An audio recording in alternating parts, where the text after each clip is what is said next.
अभी तक भाई हमने पिछला जो लेक्चर आप लोगों ने देख लिया होगा उसी का ही आगे का पार्ट है, जिसके अंदर में आज एक बहुत इंपॉर्टेंट टॉपिक के बारे में बात करेंगे, यंग डबल स्लिट एक्सपेरिमेंट के बारे में बात करेंगे। तो पिछली जो क्लास थी उसके अंदर में आपने इंटरफेरेंस के बारे में बहुत अच्छे से पढ़ लिया होगा। क्या हमारे पास में मैक्सिमा होता है, क्या हमारे पास में मिनिमा होता है, या फिर क्या हमारे पास में कंस्ट्रक्टिव इंटरफेरेंस होता है, या फिर क्या हमारे पास डिस्ट्रक्टिव इंटरफेरेंस होता है। दोनों चीजों के बारे में आपने पढ़ा होगा। क्या क्या हमारे पास में पाथ लेंथ की कंडीशंस होती हैं, क्या हमारे पास में फेज डिफरेंस की कंडीशंस होती है। तो ये चार हमने कंसेप्ट जो समराइज किया था लास्ट में, तो वहां पर मैंने आप लोगों को लिखकर दिखाए थे। आप लोग को अपनी नोटबुक के अंदर में एक बार ध्यान रख लेना भाई, ये हमारे पास में बेसिक कंडीशंस होती है। चलिए, यंग डबल स्लिट जो हमारा एक्सपेरिमेंट है ये बहुत इंपॉर्टेंट होता है। और ये जो हमने कहानी शुरू करी थी ना, कि अगर हमने ये साबित कर दिया कि भाई दो लाइट आ रही हैं और वो एक पर्टिकुलर पॉइंट पर गिर रही है, अगर वहां पे एक डार्क फ्रिंज या ब्राइट फ्रिंज बन जाती है, तो हम कहते हैं कि हमारे पास में जो लाइट होती है उसका किस तरह का नेचर होता है, वेव नेचर होता है। यानी कि जो स्टडी पीछे से चलती आ रही थी वो यहां पर जाकर थोड़ी सी रुक जाएगी, वो थोड़ी सी ऑथेंटिकेटेड उनको इन्फॉर्मेशन मिल जाएगी कि हाँ जी, लाइट जो है वो एक वेव की फॉर्म में चलती है। अब देखिए, ये यंग डबल स्लिट एक्सपेरिमेंट होता क्या है, स्कूल लेवल पर आप लोगों ने पढ़ा होगा, कॉलेज लेवल पर आप लोगों ने पढ़ा होगा, लेकिन आप लोगों ने ज्यादा उसको रिट्रेस नहीं किया होगा, आप लोगों को ज्यादा समझ में नहीं आया होगा चीजें। क्यों नहीं आया होगा? क्योंकि आप लोगों को ये पार्ट डिफरेंस और फेज डिफरेंस था, यही आप लोगों को समझ में नहीं आए होंगे कि कैसे ये कैलकुलेट किए जाते हैं। अब मैं यहां पर और स्मूथ उसको करता हूं। पिछला लेक्चर जिसने नहीं देखा भाई, पिछला लेक्चर देख के जरूर इस क्लास को अटेंड करें, वरना आपको कुछ भी समझ में यहां पर नहीं आने वाला है। देखो, जो यंग डबल थे उन्होंने क्या कहा, यंग जो एक हमारे पास में जो हाइजन थे, उनके एक स्टूडेंट थे। तो हाइजन ने कुछ एक्सपेरिमेंट किए थे, तो उनकी टाइम से पहले जब उनकी डेथ हो जाती है, तो उसके बाद में क्या करते हैं वो इस एक्सपेरिमेंट को आगे बढ़ाते हैं इंटरफेरेंस को लेकर। और डबल स्लिट हम क्यों बोलते हैं, इसके अंदर में जो हम यूज करते हैं, क्योंकि जो हमने पता था कि जो हमारे पास में कोई सोर्स होता है, वो दुनिया के अंदर में कोई भी डिफरेंट सोर्सेज एक फ्रीक्वेंसी, एक वेवलेंथ, एक वेलोसिटी के नहीं हो सकते। तो उसके लिए हमें क्या करना होता है, अगर हमारे पास में फेज डिफरेंस जीरो या कांस्टेंट रखना पड़ता है, तो हमें एक ही सोर्स से दो लाइट बनानी पड़ती है। तो ये डबल स्लिट केवल और केवल इसलिए लगाई जाती हैं ताकि वहां पर हम दो सोर्सेज का यूज कर सकें। ठीक है, फिर हम एक्सपेरिमेंट इसके अंदर में जो यूज किया गया वो हमारी जो स्क्रीन वहां पर रखी गई होगी, वहां पर कैसे कैसे हमारे पास में मिलेंगे चीजें, कि डार्क स्पॉट मिलेगा या फिर हमारे पास में ब्राइट स्पॉट मिलेगा, उसके रिलेटेड यहां पर बात करते हैं। ठीक है, इसका जो कंस्ट्रक्शन है बहुत ही सिंपल है। इसके अंदर में क्या किया उन्होंने, एक पूरा स्लिट लिया और ऐसे दो उसके अंदर में अलग अलग स्लिट्स बना ली। ठीक है, यहां पर उन्होंने कहीं एक सोर्स रखा होगा बड़ा सा, जैसे हमने बात करी थी ना, कोई मोमबत्ती रख दिया या फिर कोई लाइट का सोर्स रख दिया, तो यहां पर हम भाई एक ऐसे सोर्स यहां पर रख दिया गया। ठीक है, ये हर तरफ में अपनी क्या कर रहा होगा, लाइट को ट्रांसमिट कर रहा होगा। यानी कि यहां से नंबर ऑफ जो वेव फ्रंट्स है वो कैसे चल रहे होंगे, इस डायरेक्शन में आगे की तरफ में मूव कर रहे होंगे। आप समझ आए कि वेव फ्रंट का कितना मेरा बेसिस था, जिसको मैंने पहली क्लास में आप लोगों को समझाया था। तो वेव फ्रंट आगे तक चलने वाला है। ठीक है, अब मैं बार बार वेव फ्रंट बोलूंगा तो आप लोगों को समझ में तुरंत आ जाना चाहिए दिमाग में कि आज वेव फ्रंट की बात कर रहे हैं, तो बिल्कुल वो जो पहली क्लास थी उसी से रिलेट करवा रहे हैं। ठीक है, अब यहां पर उन्होंने क्या किया, एक स्क्रीन रख दी भाई, ये यहां पर एक स्क्रीन रख दी है, जो कि ये चेक करेंगे कि भाई किस तरह की यहां पर हमारे पास में इमेजेस डेवलप हो रही है। अब यहां जो लाइट होगी ये अपना क्या कर रहा होगा, एक वेव फ्रंट चल रहा होगा भाई, इस तरह का वेव फ्रंट यहां से निकल रहा होगा, यहां से वेव फ्रंट निकल रहा होगा। अब ये वेव फ्रंट यहां पर भी क्या करेगा, क्योंकि जो हमारा हाइजन प्रिंसिपल वो क्या कहते हैं सेकंड प्रिंसिपल के अंदर में, कि each and every point on the wave front behave as a new source, जिसके पास में जो हमारा मेरे पास में ओरिजिनल जो सोर्स है उसी की फ्रीक्वेंसी होगी, उसी की वेवलेंथ होगी, और उसी के पास में जो वेलोसिटी है वो सेम रहेंगी, यानी सारी चीजें सेम रहने वाली है।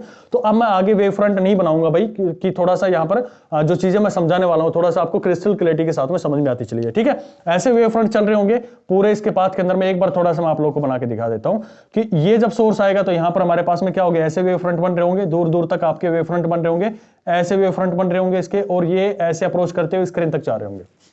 ठीक है, उसी तरह से यहां पर मेरे पास में ये अपना वेव फ्रंट बना रहा होगा और ये अपना वेव फ्रंट बना रहा होगा, और इस तरह से ये दोनों मिक्सअप होते हुए एक दूसरे पे ओवरलैप होते हुए यहां पर पहुंच रहे होंगे। इस पर्टिकुलर पॉइंट के ऊपर में पूरा यहां पर पहुंच रहा होगा, जो इसके बीच के दायरे के बीच में, किस किस के बीच के में, जो हमारे पास में स्लिट है और जो हमारे पास में स्क्रीन रखी हुई है, इन दोनों के बीच में जो भी चीजें रखी हुई है वहां पर इस तरह से वेव फ्रंट चल रहे होंगे। अब मैं अपनी डायग्राम को ज्यादा कॉम्प्लेक्स नहीं बनाऊंगा, ये बीच वाले आप लोगों के लिए मिटा देता हूं ताकि आपको समझ में आ जाए कि मैं क्या चीजें यहां पर बताने चाह रहा हूं। हाँ, थोड़ी सी चीज ये ध्यान रख लेना कि जहां भी हम बात करेंगे तो परपेंडिकुलर डिस्टेंस अगर इन वेव फ्रंट पे हम निकाल लेते हैं तो वो हमारी डायरेक्शन ऑफ रे होती है। जब मुझे ये चीजें रे की फॉर्म में डिफाइन करनी होती है, तो हमने कहा था कि वेव फ्रंट ऐसे चलते हैं और हमारे पास में रे की डायरेक्शन उनके ऊपर में परपेंडिकुलर हम डाल देते हैं, तो वो मेरे को रे की डायरेक्शन देते हैं। ठीक है, तो उसी चीज को मैं यहां पर रिप्रेजेंट करूंगा। इस चीज को भाई मैं मिटा दे रहा हूं आप लोगों के लिए। चलो, जो बहुत अच्छी चीज यहाँ तक आप लोगों ने इसी डायग्राम को समझ लिया होगा। जो मैं चीज यहाँ पर समझाना चाह रहा था, क्या वेव फ्रंट है और कैसे ये रेज मेरे पास में आ रही होंगी, तो यहाँ तक तो चलो इसको छोड़ देते हैं भाई। ओके, ये मेरे पास में वेव फ्रंट आ गए। अब देखो, जो मैं यहाँ पर नंबरिंग करने जा रहा हूँ ना, जो इसको नेमिंग देने जा रहा हूँ, वो बहुत इंपॉर्टेंट है, वो आप ध्यान से सुनना इस चीज को लेके, कि ये दो स्लिट है ना, इन दोनों स्लिट्स के बीच में जो गैप है मेरे पास में, इसको मैं रिप्रेजेंट करूंगा स्मॉल डी से भाई। पहली चीज ध्यान रखना, जो यहां पर लिखा हुआ है उसको मैं स्मॉल डी से रिप्रेजेंट करूंगा, और ये मेरे पास में क्वेश्चन के अंदर में मिलीमीटर के अंदर में आप लोगों को गिवन होगी, मिलीमीटर के अंदर में गिवन होगी। तो मुझे सारी जो यूनिट्स होती हैं वो एसआई सिस्टम में चाहिए होती है, तो मुझे इसको जब भी मैं सॉल्यूशन करूंगा तो मुझे इसको मीटर में कन्वर्ट करना पड़ेगा। एक मिली के अंदर में कितना होता है, 10 की पावर -3 होता है, तो आप उसको कन्वर्ट करने के लिए 10 की पावर -3 से मल्टीप्लाई कर देंगे। ठीक है, ये बहुत अच्छी बात आप लोगों ने समझी इस चीज के लिए। अब देखो, जो मेरे पास में स्लिट रखी हुई है और स्लिट से ये जो डिस्टेंस है, स्लिट से और ये मेरे पास में जो स्क्रीन रखी हुई है, इसकी जो डिस्टेंस मेरे पास में बनेगी, इसको आप हमेशा रिप्रेजेंट करेंगे कैपिटल डी से।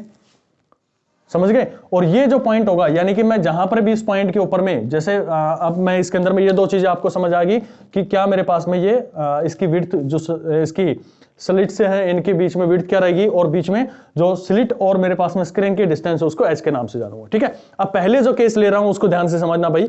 पहले केस के अंदर में एक रे मेरे पास में, ये मान लो इसका बीचों बीच सेंटर है भाई, ये बीचों बीच सेंटर है इन स्लिट्स का, यानी कि d/2 ऊपर है और d/2 ही इसके नीचे रही होगी।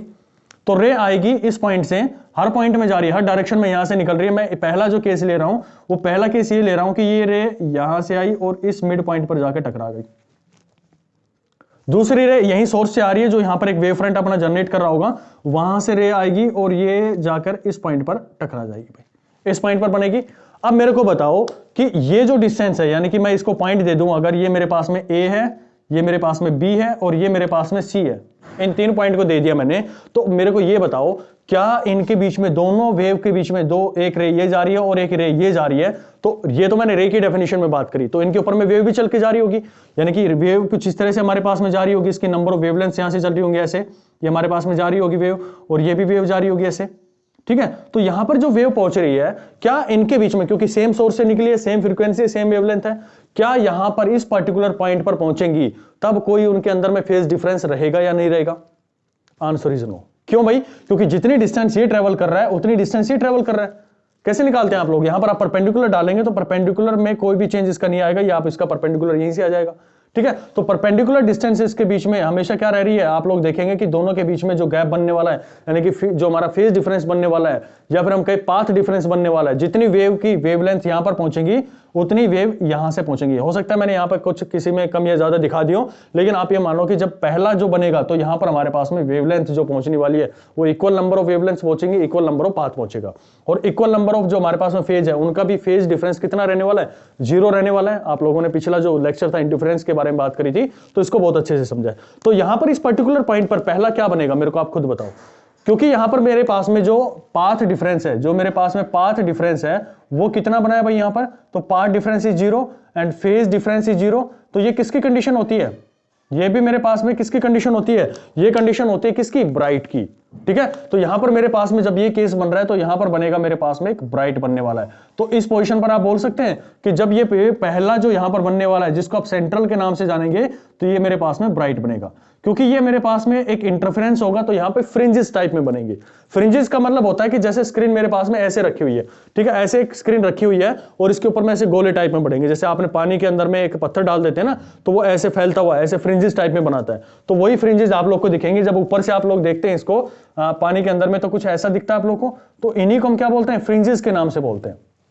तो वेव जब यहां पर जाएगी तो यहां पर क्या बनाएगा, एक ब्राइट स्पॉट बनाएगा, या फिर कह सकते हैं एक ब्राइट फ्रिंज बनाएगी। ठीक है, चलो भाई, बहुत अच्छी बात। अब क्या करते हैं, थोड़ा सा इसके अंदर में डिफरेंस करवाने की कोशिश करते हैं। मान लो कि मैं ऐसा करूं कि इसके अंदर में कि ये दो वेव थी ऐसे, यहां पर ऐसे वेव है, बिल्कुल अभी क्या होगा, फेज डिफरेंस 0 हो गया।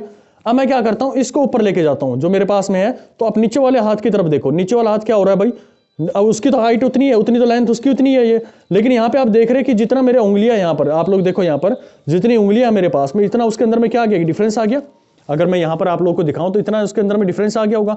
तो अगर यहां से मैंने चलना शुरू किया तो आप यहां से देखो या फिर यहां से देखो उल्टा करके, तो आप लोगों को कोई डिफरेंस नहीं दिख रहा है।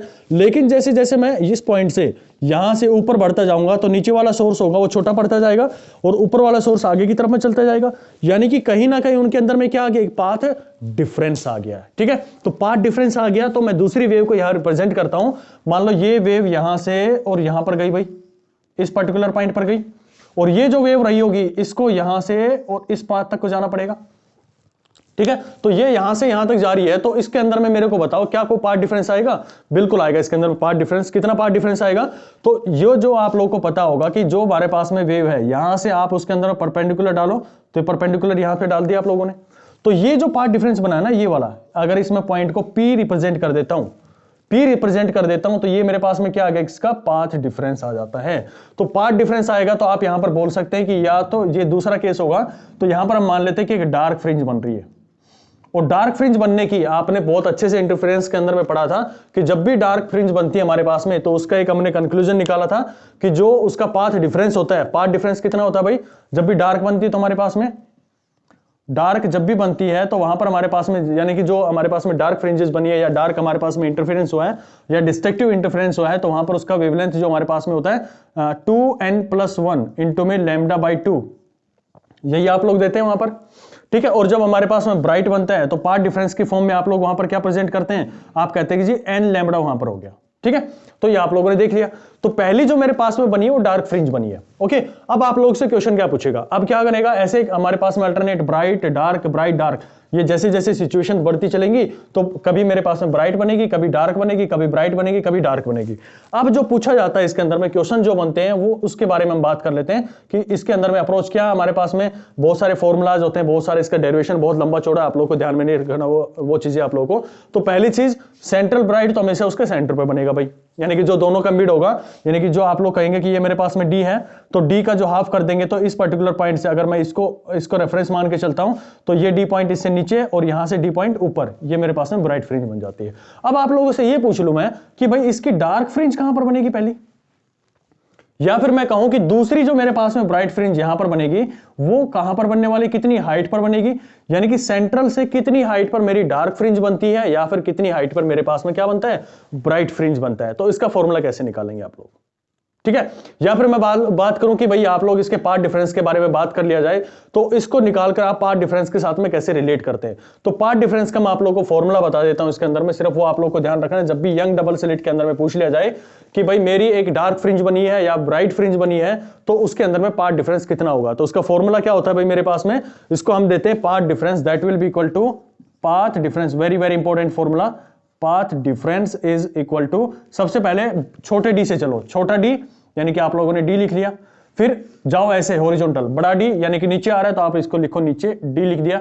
फिर क्या आपको फाइंड करना है, ऊपर की तरफ में हाइट, ये हाइट होती है यहां से, और जिस भी फाइंड करते हैं इसको हाइट बोलते हैं, यानी कि एच से, दूसरे की निकालेंगे तो S2, तीसरे की निकालेंगे तो S3, ये कॉमन वर्ड हो गया। तो आप यहां से आए फिर ऐसे गए और फिर ऊपर गए, यानी कि आप इसको याद करने के लिए थोड़ा सा मैं रिलेट करवा रहा हूं इसको, बाकी ऐसा कोई लॉजिक इसके अंदर में नहीं है। तो ऊपर क्या लिखेंगे इसके अंदर में, H लिखेंगे। तो यहां पर आप लोगों का जब भी यंग डबल स्लिट के अंदर में ये पूछ लिया जाए कि पार्ट डिफरेंस कितना होगा, तो आपको यही फॉर्मूला यूज करना है। क्या यूज करना है कि ऊपर डी आएगा यानी कि स्लिट्स के अंदर में जो डिफरेंस होता है वो आएगा, नीचे आपका जो कैपिटल डी यानी कि जो स्लिट और हमारे पास में स्क्रीन के बीच में डिफरेंस है वो आएगा, और एच यानी कि जो हाइट है, जिस भी फ्रिंज के बारे में बात करें, फर्स्ट फ्रिंज के बारे में, सेकंड फ्रिंज के बारे में, फोर्थ फ्रिंज के बारे में, ये पार्ट डिफरेंस को रिलेट करते हुए वहां पर चलेगा। ठीक है, किस हाइट पर मेरे को निकालना है, मान लो मुझे ये हाइट गिवन है कि भाई इस हाइट पर जो मेरे पास में सेंट्रल फ्रिंज है वहां से 1 सेंटीमीटर की हाइट पर बताओ कि कितना पार्ट डिफरेंस रहेगा। आपसे पूछ लिया कि सेंट्रल फ्रिंज से दूसरी ब्राइट के अंदर में पहली ब्राइट जो है उसके बीच में डिफरेंस कितना होगा, कितना पार्ट डिफरेंस रहा होगा, तो वो आप इजीली इसके अंदर में फाइंड आउट कर सकते हैं। यानी कि ये जो पार्ट डिफरेंस है, अगली जो हमारे पास में आएगी, एक तीसरा मैं और बना देता हूं भाई, चलो तीसरे के लिए मैं ग्रीन पेन का यूज कर लेते हैं। ये मान लो ऐसे आई मेरे पास में, ये रे यहां पर गई इस पॉइंट पर, हो सकता है नहीं दिख रहा हो भाई आप लोगों को, तो थोड़ा सा मैनेज कर लेना, समझ में आना चाहिए। ठीक है, तो यहां पर जो पार्ट डिफरेंस बनेगा, यहां से आप क्या डालोगे, इसके ऊपर में नॉर्मल डालोगे, परपेंडिकुलर डालोगे, तो यहां पर पार्ट डिफरेंस क्या हो गया, बढ़ गया। पिछले वाले के अंदर में केवल इतना था जो आप लोगों को यहां पर दिख रहा है, और इसके अंदर में क्या हो गया, पार्ट डिफरेंस बढ़ गया। क्यों बढ़ा? क्योंकि यहां से जो थी वो उसकी हाइट चेंज हो गई है। अब ये पहले h1 हाइट पर आ करता था, अब कहां हो गया? h2 हाइट पर हो गया टोटली सेंट्रल फ्रिंज से। तो इसकी हाइट रखेंगे, आप लोग को उसका पार्ट डिफरेंस मिल जाएगा, यानी कि ये जो लेंथ है वो आप लोग को फाइंड आउट कर लोगे इजीली। ठीक है, चलिए ये तो बहुत अच्छी बात होगी। अब आप लोगों से ये पूछ लिया जाए कि भाई पहला जो ब्राइट है मेरा, उससे कितनी हाइट पर एक डार्क फ्रिंज बनेगी, या फिर आप लोगों से ये पूछ लिया जाए, तीसरा टाइप जो इसके अंदर में क्वेश्चंस का बनता है, पहला तो आपसे ये पूछेगा कि भाई मेरे को पार्ट डिफरेंस बताओ। भाई दूसरी फ्रिंज है तो दूसरी फ्रिंज का कितने, ये इतनी हाइट पर मेरी दूसरी फ्रिंज बन रही है, तो बताओ उसके पार्ट डिफरेंस कितना रहा होगा। पहली फ्रिंज बनी है तो बताओ उसका कितना मेरे पास में जो पार्ट डिफरेंस रहा होगा। इस तरह की फ्रिंजेस की बात कर रहा हूं मैं, ये फ्रिंजेस। ठीक है, ये मेरे पास में पहली फ्रिंज होगी, ये दूसरी, तीसरी, चौथी जो स्क्रीन पर आ रही है, तो स्क्रीन पर ऐसे हम रिप्रेजेंट करते हैं। ये मेरे पास में h1 हो गया इसका टोटल, ये दूसरे का मैं मेजर करूंगा तो h2 हो गया, ये तीसरे का यहां से मैं मेजर करूंगा तो h3 हो गया टोटल यहां से, और ऊपर वाले का मेजर करूंगा तो h4 हो जाएगा टोटल यहां से यहां तक का। ठीक है, तो इस हाइट के रिलेटेड मैं यहां पर बात कर रहा हूं। अब आप लोगों से ये पूछ लिया जाए कि ये सेंट्रल फ्रिंज से कितनी हाइट पर रहेगा।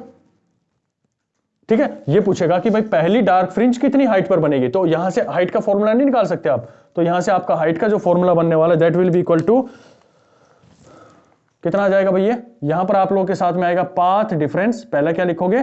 पाथ डिफरेंस लिख दिया आप लोगों ने, ये पाथ डिफरेंस इनटू में जो मेरे पास में स्क्रीन और मेरे पास में स्लिट के अंदर में डिफरेंस है वो लिखेंगे, and divided by D, small D आप लोगों के पास में आ जाएगा। यानी कि पिछले वाले फॉर्मूले से ही मैंने इसको क्या कर दिया है, रिलेट करवा दिया, यानी कि ये जो मेरे पास में फॉर्मूला है उसी से मैंने इसको रिलेट करवा दिया, वहीं से मैंने इस h हाइट को निकाल लिया। अब आप लोग से जो क्वेश्चन पूछेगा, पहला क्वेश्चन ये पूछेगा कि भाई मेरे को ये बताओ कि डार्क फ्रिंज कहां कहां पर बनेगी, डार्क फ्रिंज कहां कहां पर बनेगी। ये तो हमें पता है कि पहले ब्राइट बनेगी, फिर डार्क बनेगी, फिर ब्राइट, फिर डार्क, फिर ब्राइट। मैंने पूछ लिया कि भाई मेरे पास में फोर्थ ब्राइट फ्रिंज कहां पर बनेगी या फोर्थ डार्क फ्रिंज कहां पर बनेगी, तो उसका आप लोगों को बहुत अच्छे से पता है कि अगर मैं बात कर रहा हूं केवल और केवल डार्क फ्रिंज के बारे में, सबसे पहले मैं बात कर रहा हूं कि डार्क फ्रिंज की मैं बात करूं तो डार्क फ्रिंज निकालने का आपको तरीका पता है। चलो पहले ब्राइट की बात कर लेते हैं, क्योंकि सेंटर में हमारे पास में ब्राइट है, तो ब्राइट के रिलेटेड हम यहां पर बात कर लेते हैं। तो ब्राइट का आप लोगों को निकालने का फॉर्मूला पता है, पाथ डिफरेंस क्या होता है? बिल्कुल, आप लोगों ने पढ़ा था कि n लैम्बडा होता है, जब हमने इंटरफेरेंस पढ़ा था तो वहां पे समझ में आया कि लैम्बडा का जब भी चेंज करते हैं हम, एक वेवलेंथ पूरी खत्म कर देते हैं, एक वेव को पूरा खत्म कर देते हैं, यानी कि हमने जो पूरा एक लैम्बडा हमने खत्म कर दिया, तो हम देखते हैं कि वहां पर ब्राइट फ्रिंज हमारी बनती चली जाती है। यानी कि ये अगर यहां से मैं एक को खत्म कर दूं तब भी मुझे क्या मिलने वाला है, यानी कि वेव को मैं सोचूं कि यहां से शुरू हो रही है तब भी आपको यहां पर ब्राइट फ्रिंज मिलेगी, इसको यहां से खत्म कर दूं पूरी वेव को तब भी आपको यहां ब्राइट फ्रिंज मिलेगी। तो ये पार्ट डिफरेंस अगर इनके बीच में आता चला जाता तो आप कहते हैं कि वहां पर मेरे पास में ब्राइट फ्रिंज मिल गई है। तो ब्राइट फ्रिंज निकालने का ये मेरे पास में तरीका हो गया n लैम्बडा इनटू में d डिवाइडेड बाय d। अब यहां पर ध्यान रखना एक चीज आप लोग कि पिछले केस में तो हमारे पास में जो लैम्बडा थे वो कहां से शुरू होते थे, हमारे पास में जीरो से शुरू करते थे। यहां पर आप लोगों से जीरो से शुरू कर सकते हैं, क्योंकि जीरो जो आपका होगा वो आप लोगों के पास में यही रहेगा। ये जीरो में क्या है, ऑलरेडी सेंट्रल है, तो ये जो हमारे पास में शुरू करेंगे ना, इसको जब भी आप लोगों से पूछा जाएगा तो पूछेगा first, second, third, fourth, fifth, इस तरह से पूछेगा। तो जब भी मैं यहां पर 1 लिखूंगा तो इसका मतलब है कि सेंट्रल नहीं है, सेंट्रल को छोड़ के जो अगला आया है, सेंट्रल तो हमारे पास में जीरो होता है, तो सेंट्रल को नहीं पकड़ना होता। जब भी मैं कहूंगा पहले ब्राइट की मेरे को हाइट बताओ, तो आप लोगों को इस फॉर्मूले के अंदर में क्या रखना है, खाली n की जगह पे 1 वैल्यू पुट करनी है, d की जगह पे वैल्यू को आपको क्या करना होगा, जो इनके बीच में जो स्लिट और इसके बीच में डिफरेंस है वो, और स्मॉल d है वो आप लोग को ये पुट आउट करना है। तो आपको पता लग जाएगा कि हमारे पास में जो ब्राइट फ्रिंज है, पहली जो ब्राइट फ्रिंज है वो किस पोजिशन पर मिलने वाली है, यहां से निकल जाएगा। ठीक है, अब दूसरी मैं बात करूं कि मुझे डार्क फ्रिंज के बारे में बात करना है कि डार्क फ्रिंज जो बनेगी, क्यों भाई, क्योंकि हमने देखा कि पार्ट डिफरेंस जो उनके अंदर में चेंज होता जा रहा है। जैसे मैंने आपको एग्जांपल दिया, तो ये थोड़ी ऊंचाई के ऊपर में डार्क बन गया, तो ये क्या है मेरे पास में, पहला डार्क है या जीरोथ डार्क है? भाई जीरोथ डार्क होता तो ये तो सेंटर पे बनता, लेकिन सेंटर पर नहीं बना, तो मुझे इसको क्या करना पड़ेगा, ऊपर के लिए काम करना पड़ेगा। यानी कि मैं कहूंगा कि पहला डार्क जो हमेशा और हमेशा इस सेंट्रल से ऊपर की साइड में बनेगा। ठीक है, तो इसको निकालने के लिए मेरे पास में क्या तरीके होने चाहिए, इसको निकालने के लिए मेरे पास में ये तरीका होता है कि यहां पर जो पार्ट डिफरेंस आने वाला है, ये फॉर्मूला मेन इंपॉर्टेंट फॉर्मूला यही है, इसी से मैं सारी चीजें आप लोगों के लिए रिलेट करता हुआ चल रहा हूं। तो पार्ट डिफरेंस यहां पर क्या आना चाहिए, यहां पर मेरे पास में आना चाहिए, जैसे आप लोगों ने पढ़ा था 2n प्लस में 1 इंटू में लैम्बडा बाई 2 आप लोगों ने पढ़ा था भाई उसके अंदर में। ठीक है, तो 2n प्लस में 1 लैम्बडा बाई 2 आप लोगों ने पढ़ा था। तो इसके अंदर में हमें थोड़ा सा एक चीज क्या ध्यान रखनी पड़ेगी कि अगर मैं यहां पर जीरो पुट कर दे रहा हूं, यहां पर मैं जीरो पुट कर दे रहा हूं, तो इसके अंदर में भी तब भी आप लोगों को क्या मिलेगा, पार्ट डिफरेंस लैम्बडा बाई 2 मिलेगा। ठीक है, थोड़ी सी मैं यहां पर इसको एक कैलकुलेशन करके देखते हैं कि 2n प्लस में 1 इंटू में लैम्बडा बाई 2 ऐसे आप लोगों को दे रखा है। मैंने कहा कि भाई n की वैल्यू को जीरो पुट करो, तो n की वैल्यू 0 पुट करने का मतलब है कि मैं यहां पर सेंट्रल के लिए बात कर रहा हूं, लेकिन यहां पर सेंट्रल पे तो मेरे पास में ब्राइट बन रहा है। ठीक है, आप लोगों ने भाई पुट कर दिया बहुत अच्छे से, आपका पाथ डिफरेंस λ/2 आ गया। लेकिन मेरे दोस्त ये तो बता मेरे को कि मैंने n = 0 पे बात किया, तो n = 0 का मतलब है कि मैं सेंट्रल की बात कर रहा हूं, और सेंट्रल पे तो ऑलरेडी ब्राइट बना। इसके अंदर में जो हमारे पास में कंडीशन बन रही है भाई, आप लोग देख रहे हैं कि जब मैं n = 0 पुट कर रहा हूं तो मेरे पास में पहली डार्क फ्रिंज नहीं बन रही है, वहां पे तो ब्राइट फ्रिंज बन गई है। तो कंफर्म है कि मुझे काम करना पड़ेगा भाई फर्स्ट से, यानी कि n = 1 पुट करना पड़ेगा। तो 1 पुट करूंगा तो ये मेरे पास में जब बनाओगे आप लोग तो क्या पहुंच गया, ये तो मेरे पास में कितना पहुंच गया, 3 λ/2 पहुंच गया। लेकिन मुझे तो पता है कि जब भी पहला डार्क बनेगा तो वहां पे डिफरेंस λ/2 का आना चाहिए, तो λ/2 मेरा मिस हो गया। तो क्या और तरीका है मेरे पास में इन इक्वेशंस को लिखने का? बिल्कुल हाँ, बहुत बढ़िया तरीका है मेरे पास में, जिसमें मैं ये यूज कर सकता हूं 2n-1 λ/2। अब इसके अंदर में भाई n = 0 पुट करके देखो, n = 0 पुट करके देखेंगे आप लोग, तो यहां पर आप लोग को क्या मिलने वाला है, यहां पर -λ/2 मिल गया। यानी कि मुझे ये सीक्वेंस तो 0 से शुरू नहीं करनी पड़ेगी।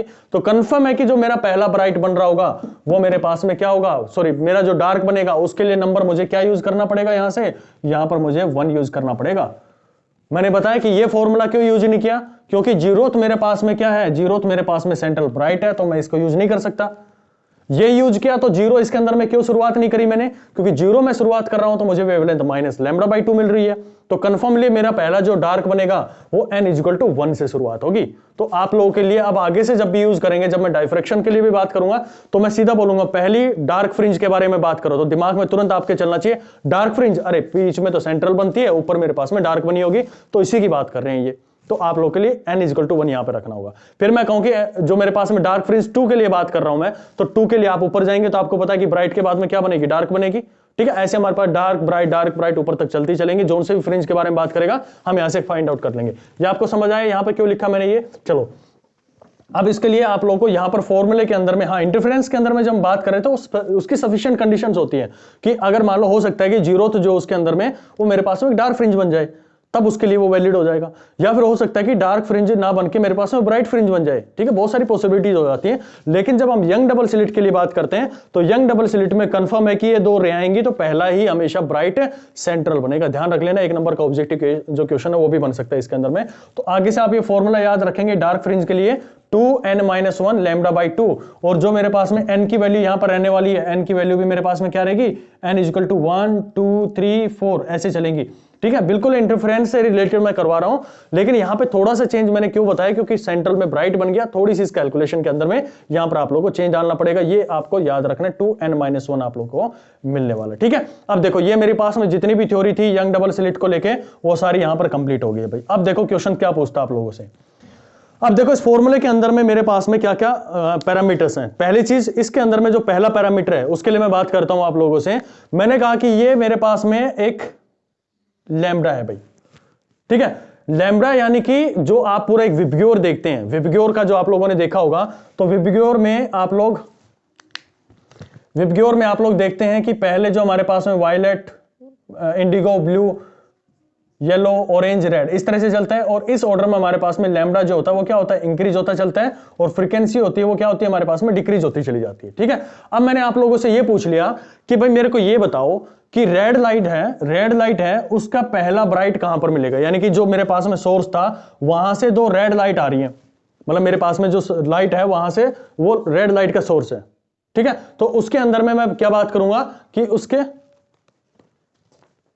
ठीक है, आप लोगों से रेड लाइट के लिए बारे में बात कर लिएगा, यहां विबग्योर होता है भाई। ठीक है, रेड जो हमारे पास में लाइट आ रही होगी, कोई सोर्स हमारे पास में रेड लाइट का होगा, तो मैंने आप लोगों से ये पूछ लिया कि भाई मेरे को बताओ पहला ब्राइट कहां बनेगा, पहला ब्राइट कहां बनेगा। तो पहले ब्राइट का मतलब ये थोड़ी ना कि मैं सेंट्रल के लिए बात कर रहा हूं, मैं किसके लिए बात कर रहा हूं, मैं बात कर रहा हूं इस ब्राइट के लिए। ठीक है ना, तो आपको क्या करना है, यहां पर सीधी वैल्यू n = 1, यानी कि पहला ब्राइट किस वेवलेंथ के लिए, रेड लाइट की जो वेवलेंथ 630 नैनोमीटर के आसपास में होती है, आपके एग्जाम में मिलेगी वैल्यू है, नहीं पता तो 2-4 आप लोगों को याद रख लेनी है कि रेड की होती है 630 नैनोमीटर और ब्लू की होती है 534 नैनोमीटर। ये 2 आप लोगों को ज्यादा ध्यान रखनी है, बाकी आप बेटर होगा कि सारे की जितना विबग्योर है सभी की आप लोग एक बार फाइंड आउट कर ले तो अच्छा रहेगा आप लोगों के लिए। ठीक है, ज्यादातर इन्हीं चीजों के ऊपर मैं काम करवाता है, ब्लू और रेड जो हमारे पास में लेजर्स होते हैं उन्हीं के ऊपर हम काम करते हैं। ठीक है, अब डी मेरे पास में क्या है, डी आप लोगों को मिल गया, इन दोनों के बीच में कितना स्पेस है, और स्मॉल डी मेरे पास में क्या है, इन दोनों स्लिट्स के बीच में जो डिफरेंस है उसके बारे में बात करेगा। तो क्या आप निकाल ले लेंगे कि ब्राइट फ्रिंज कहां पर मिलने वाली है, बिल्कुल निकाल लेंगे, क्वेश्चंस आप लोगों को करवाएंगे उसको लेके, नेक्स्ट क्लास के अंदर में हम वो करवाएंगे उन चीजों को लेके। अब देखो दूसरा इसके अंदर में पैरामीटर क्या है कि यहां पर मैं बोल दूं कि भाई मेरे पास में ब्लू लाइट का सोर्स है, ब्लू लाइट का सोर्स है, उसकी पहली डार्क फ्रिंज बताओ आप कहां बनेगी। तो डार्क फ्रिंज के लिए आपको सीधा दिमाग में आना चाहिए, डार्क फ्रिंज की बात कर रहा है तो मुझे तो ये फॉर्मूला लगाना पड़ेगा इसके अंदर में। अरे भाई यहां पे हमने d डिवाइडेड बाय d नहीं किया, d डिवाइडेड बाय d आप लोग यहां पर लगा लेना भाई इसको, ठीक है। तो यहां पर देखो मेरे पास में लैम्डा मेरे को पता लग गया, ब्लू का कितना 534 नैनोमीटर होता है, डी आप लोग को गिवन होगा, स्मॉल डी आप लोग को गिवन होगा, आप इजिली नहीं निकाल लोगे। पहली डार्क फ्रिंज यानी कि पहली डार्क फ्रिंज निकालने का मतलब इसको बारे में बात कर रहा है, जीरो तो मेरे पास में ब्राइट ऑलरेडी बनी हुई है, ठीक है। तो यहां पर आप लोग रखेंगे एन की वैल्यू 1 पुट करेंगे, आपको डार्क फ्रिंज की ये हाइट आप लोग को मिल जाएगी, ओके। अब देखो क्या कहेगा दूसरा क्वेश्चन, आप लोग इसे क्या पूछ सकते हैं कि भाई मेरे को ये बताओ कि ब्लू की, ध्यान से सुनना इस पॉइंट को, ब्लू की थर्ड ब्राइट फ्रिंज, ठीक है, थोड़ा सा यहां पे हम कर देते हैं, ब्लू की थर्ड ब्राइट फ्रिंज और रेड की थर्ड ब्राइट फ्रिंज, इन दोनों के बीच में आप डिफरेंस बताओ कितना इन दोनों की हाइट में डिफरेंस रहेगा। क्या कर नहीं सकते दोस्त आप? भाई थर्ड आप लोगों से पूछा, इसकी भी ब्राइट पूछी है, इसकी आपको ब्लू की और रेड की भी आप लोगों को ब्राइट के बारे में बात कर रहे हैं, ठीक है। पहला टाइप आप लोगों को क्वेश्चन मैंने बता दिया कि हाइट कैसे, आप लोगों से पूछेगा कि भाई हाइट मेरी कितनी रही होगी, ब्लू के लिए पहला ब्राइट की कितनी हाइट रही होगी, तो यहां पे वैल्यूज पुट करेंगे, आप लोग के आंसर आ जाएंगे। दूसरा टाइप जो बनता है वो आप लोग को क्या देगा कि दो अलग अलग आपको दे दिया, ब्लू दे दिया और रेड दे दिया, और कह देगा कि इसकी थर्ड फ्रिंज और इसकी थर्ड फ्रिंज, चलो थर्ड की नहीं बात करते तो इसकी मैं सेकंड फ्रिंज की बात कर लेता हूं। तो इनके सेकंड फ्रिंज के बीच में डिफरेंस क्या होगा, 3 का मैंने इसलिए दिया कि आपको थोड़ा सा डिफरेंस आना चाहिए कि भाई कितना इन दोनों के बीच में भी डिफरेंस होगा, क्योंकि वेवलेंथ के साथ में हमारी क्या होती है, हाइट वेरी करती है, तो आप इस दोनों को फाइंड आउट करके देखना, ठीक है। तीसरा जो क्वेश्चन पूछेगा वो ये पूछेगा कि ब्लू दे दिया, रेड दे दिया, इसकी भाई फोर्थ डार्क और इसकी थर्ड जो मेरे पास में इसकी डार्क होगी और इसकी मेरी ब्राइट फ्रिंज है, इनके बीच में डिफरेंस क्या होगा। तो आपको क्या करना, पहले ब्राइट का निकालो, कौन सी, फोर्थ की, तो ब्राइट के लिए फोर्थ को यहां पर n = 4 पुट कर दो। रेड की थर्ड निकालने के लिए बोल रहा है क्या, ये मेरे पास में इसकी ब्राइट के बारे में बात कर रहा है, डार्क कौन सा दिया था मैंने, ब्लू की ब्राइट, सॉरी आप ये मान लो ब्राइट की जो ब्लू की जो थी मेरे पास ब्राइट की बात कर रहा हूं और रेड की मैं डार्क की बात कर रहा हूं। तो रेड की डार्क के निकालने के लिए थर्ड फ्रिंज यहां पर क्या करना है, सीधा n = 3 पुट करना आप लोगों को, यहां पर जो हाइट आएगी और इसकी जो हाइट आएगी दोनों को आपको माइनस कर देना, ठीक है। तीसरा हो गया क्वेश्चन। ये चौथा मेरे पास में क्वेश्चन ये होगा कि अब आप लोगों से ये पूछेगा कि भाई आप लोगों ने ये, भाई मैं थोड़ा सा इसको मिटा देता हूं यहां से। अब आप लोगों से जो क्वेश्चन पूछेगा इसके अंदर में फोर्थ टाइप का जो क्वेश्चन पूछेगा, ये सारे न्यूमेरिकल्स करवाऊंगा भाई मैं, ये सारे न्यूमेरिकल जो है सारे कवर करेंगे हम लोग। अब आप लोगों से ये पूछ लिया गया कि ये मेरे पास में सेंट्रल फ्रिंज है, ये मेरे पास में डार्क फ्रिंज है, फिर ब्राइट फ्रिंज है, फिर डार्क, फिर ब्राइट है मेरे पास में। तो अब आप लोगों से ये पूछ लिया जाए कि ये बताओ मेरे को कि जो डार्क फ्रिंज बनी है या फिर ब्राइट फ्रिंज बनी है उसकी विड्थ कितनी है। यानी कि ये अगर मैं मान रहा हूं कि ये मेरे पास में ब्राइट फ्रिंज है, ये मेरे पास में ब्राइट फ्रिंज है, तो ये जो विड्थ है ये कितनी है भाई, ये सबसे ज्यादा क्वेश्चन पूछे जाते हैं। तो क्या आप इसको निकाल नहीं सकते? ये पहले तो ये चीज बताओ कि कौन से डार्क की बात कर रहा है। तो ये डार्क कर रहा है फर्स्ट, सेकंड, थर्ड डार्क की बात कर रहा है। तो अब देखो आप लोग ऐसे इसके थोड़ा डायग्राम बनाना चाहो तो ऐसे आप बना सकते हो, ऐसे आप लोगों के डायग्राम बनेंगे, ठीक है। यानी कि कभी थोड़ा सा इसको चेंज करता हूं मैं, ये ऐसे मिलेगा, bright dark bright dark bright dark, ऐसे मिलेंगे आप लोगों को ये, ठीक है। पहले ब्राइट मिला, फिर डार्क मिला, ब्राइट डार्क ब्राइट डार्क, ऐसे मिलेंगे। अब ध्यान से सुनना इस पॉइंट को जो बताने जा रहा हूं मैं। अब मेरे से ये पूछा गया है कि भाई आपकी ब्राइट की विड्थ क्या होती है।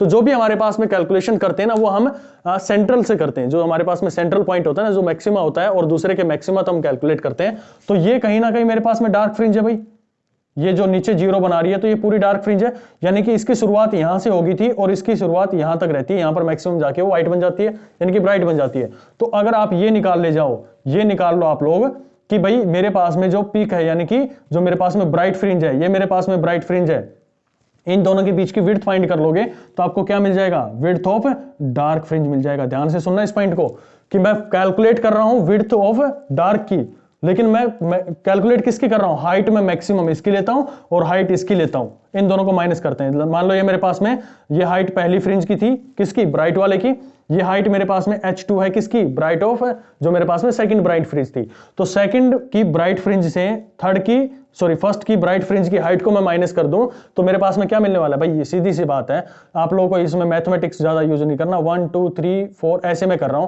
तो मुझे ये विड्थ फाइंड करनी है, तो फोर्थ में से 3 माइनस कर दो यार, सिंपल सी बात है। ठीक है, ये मेरे पास में ब्राइट फ्रिंज है, तो इसकी हाइट निकाल लो, कहां से, सेंटर से, ये आप लोगों ने निकाल ली। फिर आप लोग तीसरी वाली फ्रिंज की निकाल लो, ये निकाल दी, तो ये निकालोगे तो ये विड्थ नहीं आ जाएगी आप लोगों के पास में। अगर मैं इस वाले की जो मेरे पास में रिंग बनी है इसकी मैं फाइंड आउट करने के लिए बोल दूं मैं, तो ये तो बनेगा। ठीक है, अब मैं इसके बात करूं कि मेरे पास में तो डार्क की विड्थ आ गई है, अगर मैं आप लोगों से बात करूं कि ब्राइट की विड्थ कितनी होगी, तो ब्राइट विड्थ के लिए क्या करना पड़ेगा आपको, ये बिल्कुल वेव हमारी शुरू हुई इस तरह से, ब्राइट डार्क बनेंगे। तो ब्राइट कहां बना है, यहां पर बना है, तो डार्क यहां पर था, ये खत्म हो गया था, यानी कि इसकी ब्राइटनेस का यहां से चलना शुरू हुआ, यहां पर पहुंचेगी और ये यहां पर आ जाएगी, यानी कि मैंने क्या किया, इस डार्क के और इस डार्क के बीच की डिस्टेंस को मैं फाइंड आउट कर लूं, ये जो विड्थ है, तो मुझे इजीली मिल जाएगा, ये किसकी, इसकी विड्थ मिल जाएगी जो मेरे पास में ब्राइट फ्रिंज है। यानी कि मैंने ये फाइंड आउट कर लिया, विड्थ ऑफ ब्राइट फ्रिंज को मैंने यहां से कैलकुलेट कर दिया। तो आप लोगों को समझ में आया कि जब भी अगर मैं डार्क फ्रिंज की विड्थ के बारे में बात करता हूं तो आपको कैलकुलेट क्या करना होता है, जो डार्क फ्रिंज बनी है ना, यानी कि ये डार्क फ्रिंज बनी है और ये डार्क फ्रिंज बनी है, तो इन दोनों में से आप करोगे तो आप लोगों को इसकी विड्थ मिल जाएगी, ये आप लोगों को इसकी विड्थ मिल जाएगी। और अगर मेरे को width of bright fringe, sorry dark fringe की विड्थ के लिए बोल दिया जाए तो इसकी कैलकुलेट कर लो ऊपर वाले की और इसके नीचे वाले की कैलकुलेट कर लो, तो आपको नहीं मिल जाएगी इसके अंदर में। चलिए मैं बात करता हूं उसको लेके कि मेरे को मान लिया बोल दिया जाए कि थर्ड फ्रिंज और फोर्थ फ्रिंज के बीच की डिस्टेंस बताओ, यानी कि ये जो बना है मेरे पास में डार्क जो बना होगा फर्स्ट सेकंड थर्ड और फोर्थ, मुझे बोल दिया जाए फोर्थ डार्क की बात करके दिखाओ, तो फोर्थ डार्क का मतलब है कि उसके ऊपर में फोर्थ ब्राइट बना होगा। ठीक है, तो मुझे हाइट ऑफ फोर्थ ब्राइट निकालनी है, fourth bright minus height of third bright आप लोगों को निकालनी पड़ेगी। अगर इन दोनों को माइनस कर देंगे तो आपको क्या मिल जाएगा, विड्थ ऑफ फोर्थ डार्क आप लोगों को मिल जाएगी। नहीं आई बात समझ में ये? ठीक है, तो आपको ये चीज ध्यान रखनी है। ठीक है, पांचों मैं आप लोगों को बोल दूं कि भाई मुझे ये मैं बात करूं कि मेरे पास में ये जो है, ये जो फ्रिंज बन रही है, तो कौन सी है ये, फर्स्ट सेकंड थर्ड फ्रिंज के बारे में बात करो मेरे साथ में, तो थर्ड फ्रिंज के लिए आप लोग क्या करेंगे, थर्ड फ्रिंज को लिए आप लोगों को ये डार्क और ये डार्क, इन दोनों की आप क्या कर लेंगे, हाइट कैलकुलेट कर लेंगे और उसमें से इसको माइनस कर देंगे आपस में, तो आप लोगों को मिल जाएगा। तो ये कौन सा डार्क है, फर्स्ट सेकंड थर्ड फोर्थ। ठीक है, तो मुझे क्या निकालना होगा, height of fourth dark minus में हाइट ऑफ थर्ड डार्क, तो आप लोगों को क्या मिलने वाली है, विड्थ ऑफ थर्ड ब्राइट आप लोगों को मिल जाएगी। ठीक है, यानी कि जब भी मुझे डार्क निकालना होगा तो डार्क का जो फोर्थ पूछा गया है तो फोर्थ से मुझे शुरुआत करनी पड़ेगी।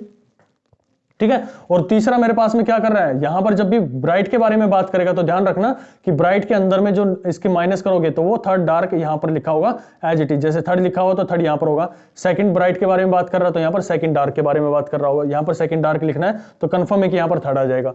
ठीक है, इस तरह से आप इन चीजों को रिलेट करेंगे तो आपके क्वेश्चन से इजीली अटेम्प्ट हो जाएंगे। ठीक है, ये 5 तरह के इसके अंदर में क्वेश्चंस बनते हैं, इनके बाहर यंग डबल स्लिट से और भी कोई आपका आंसर मतलब क्वेश्चंस नहीं बनते हैं। पहला बताया मैंने हाइट निकालने के लिए, तो हाइट के लिए डायरेक्ट फॉर्मूला रखेंगे, कौन से फ्रिंज के बारे में बात कर रहे हो।